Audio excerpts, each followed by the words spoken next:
অসময়ে পিঠে পুলি কি একটু অন্যরকম লাগছে না শুনতে ব্যাপারটা? হ্যাঁ হ্যাঁ, অ্যাকচুয়ালি আমি প্রচণ্ডভাবে একজন পিঠে প্রেমী মানুষ।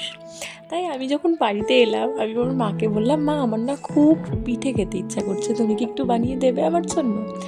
তো যেই কথা সেই কাজ, সময় না নষ্ট করে আমার মা এখানে চালের গুঁড়ো বানিয়ে নিয়েছিল মিক্সির মধ্যে। দেন এখানে আমিই করছিলাম পিঠেটা, এরম শেপ দিচ্ছিলাম। এখানের মধ্যে চালের গুঁড়ো, তারপর নারকেল টারকেল সমস্ত কিছু দিয়ে মাখানো আছে। তো অ্যাকচুয়ালি এইরকম ক্রেভিংসগুলো না আমার হতেই থাকে, যেহেতু আমি একটুখানি পিঠে প্রেমী মানুষ।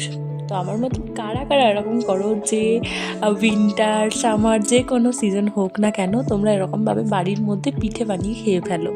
শুধু এই পিঠে না, পিঠে বলতে আমি মানে আমার প্রচণ্ড প্রিয় খাবার হচ্ছে পিঠে। তাই যখন বাড়িতে এলাম ভাবলাম একটুখানি এই ছোটোখাটো আবদারগুলো, যেহেতু এখন পিজিতে থাকি মাও বেশ মেনে নেয়। তো আমার মতো তোমরা কারা কারা আছো যে অসময়ে এরকম পিঠে পুলি বানিয়ে ফেলো? তবে আমার পিঠেটা দেখতে কেমন হয়েছে অবশ্যই জানিও, আর খেতে তো অসম্ভব সুন্দর হয়েছে, আই গেস তোমরা দেখেই বুঝতে পারছো। আর তারপর মা কীভাবে বানিয়েছিল তোমরা যদি জানতে চাও আমি রেসিপি অবশ্যই শেয়ার করে দেবো। অ্যাকচুয়ালি এখানে প্রচুর পরিমাণে দুধ ইউজ করেছিল আর কিছুটা কাজু কিশমিশ এসবও দিয়েছিল মা।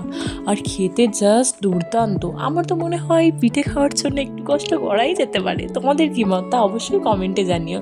চলো আজকের মতো পিঠেগুলো খেয়ে নিই এখন তাড়াতাড়ি করে, আর দেখা হচ্ছে অন্য কোনো ভিডিওতে। ভালো থাকবেন, সুস্থ থাকবেন, আর ভিডিওটা ভালো লাগলে একটা লাইক কমেন্ট শেয়ার করে দিও। টাটা।